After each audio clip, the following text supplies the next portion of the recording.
যে পরিবাহীর উষ্ণতা এবং অন্যান্য ভৌত অবস্থায় যদি অপরিবর্তিত থাকে তাহলে পরিবাহীর দুই প্রান্তের বিভব পার্থক্য এবং ওই পরিবাহীর মধ্য দিয়ে যে প্রবাহ মাত্রা তাদের সঙ্গে সম্পর্ক হলো কি সমানুপাতিক। অর্থাৎ ভি সমানুপাতিক আই। ভি সমানুপাতিক কি আই? এটা বলেছি ভি সমানুপাতিক আই। ওহমের সূত্রে আমরা জানি যে ভি সমানুপাতিক হবে আই। পরিবাহীর দুই প্রান্তের বিভব পার্থক্য এবং ওই পরিবাহীর মধ্য দিয়ে যে কারেন্ট প্রবাহিত হয় সেই কারেন্টের সঙ্গে বিভব সমানুপাতিক সম্পর্ক। তার একটা সুন্দর সিমুলেশন প্র্যাকটিক্যাল তোমরা এখানে দেখতে পাবে যে আদৌ কি সেটা সম্ভব। এই সমানুপাতিক চিহ্নটা করতে গেলে আমাদের কি করতে হয়? একটা কনস্ট্যান্ট করতে হয় v ইকুয়াল টু r। আরটা হলো কি রেজিস্ট্যান্স বা রোধ।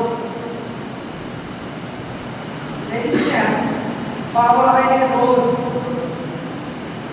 বা বলতে গেলে বাধা।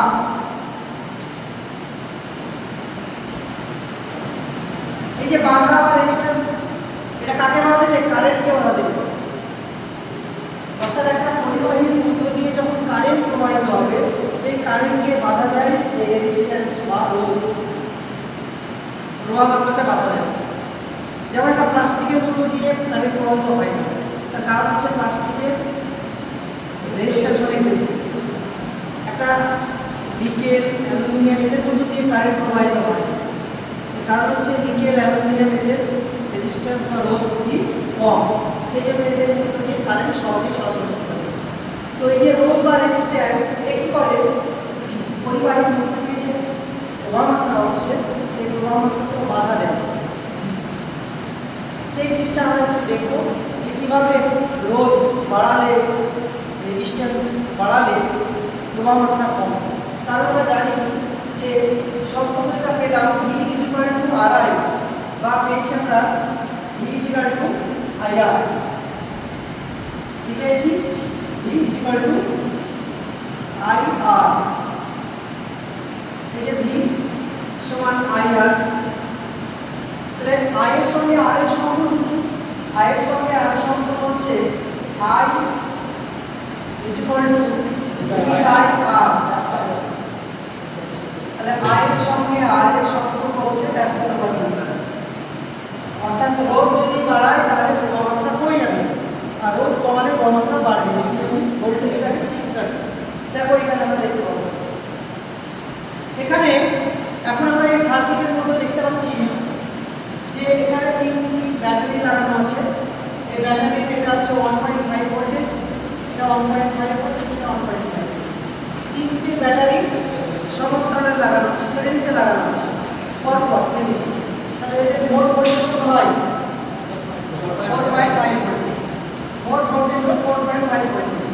তাহলে এই সার্কিটের মধ্যে ভোল্টেজ দিয়েছি 4.5 ভোল্টেজ। তাহলে আবার কি দিয়েছি? রেজিস্ট্যান্স দেওয়া আছে কত? 500 ওহম। তাহলে কারেন্ট কত প্রবাহিত হবে? আমরা এখানে ক্যালকুলেশনে পেয়ে যাব কারেন্ট কত প্রবাহিত হবে। কারেন্ট V ইকুয়াল টু আমরা জানি কি IR।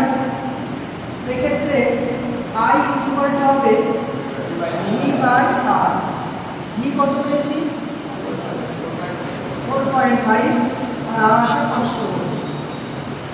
এটা যদি কাটাকাটি করি এটা সূত্র চলে এলো, কাটাকাটি করে আসবে 9.0 মিলিঅ্যাম্পিয়ার।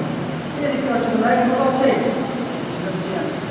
9.0 বা 9 মিলিঅ্যাম্পিয়ার পেয়ে যাবো আমরা এটার মধ্যে পাই। এবার যদি রেজিস্ট্যান্স আমি বাড়াই তাহলে কি হবে? রেজিস্ট্যান্স যদি বাড়াই ভোল্টেজটাকে ফিক্স রাখলাম, রেজিস্ট্যান্স বাড়লে কারেন্ট কি হবে? বাধা। রেজিস্ট্যান্স বাড়লে কারেন্ট কি হবে?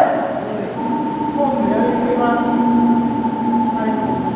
রেজিস্ট্যান্স বাড়ছে তো, রেজিস্ট্যান্স বেড়ে কত হলো? 500।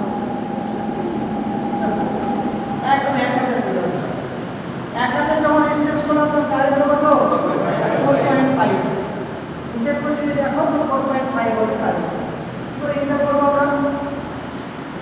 ওই ফর্মুলা ওহমের সূত্র দিয়ে করবো আমরা। V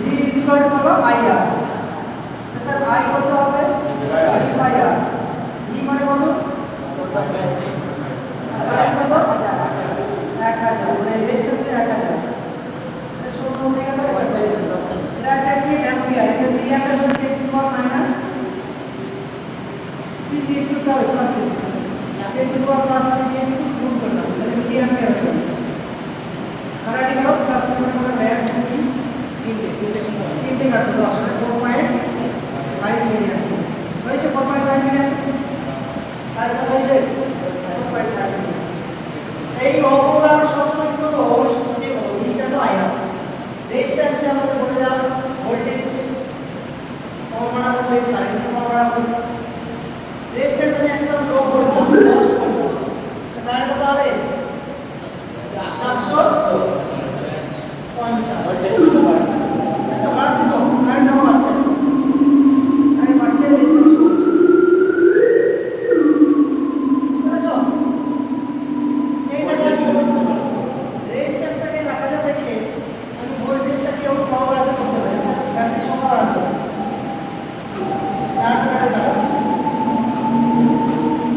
কত ভোল্টেজ দিলাম 9 ভোল্টেজ 9 ভোল্টেজ তাহলে কারেন্টটা বেশি হবে রেজিস্ট্যান্স কত আছে 1000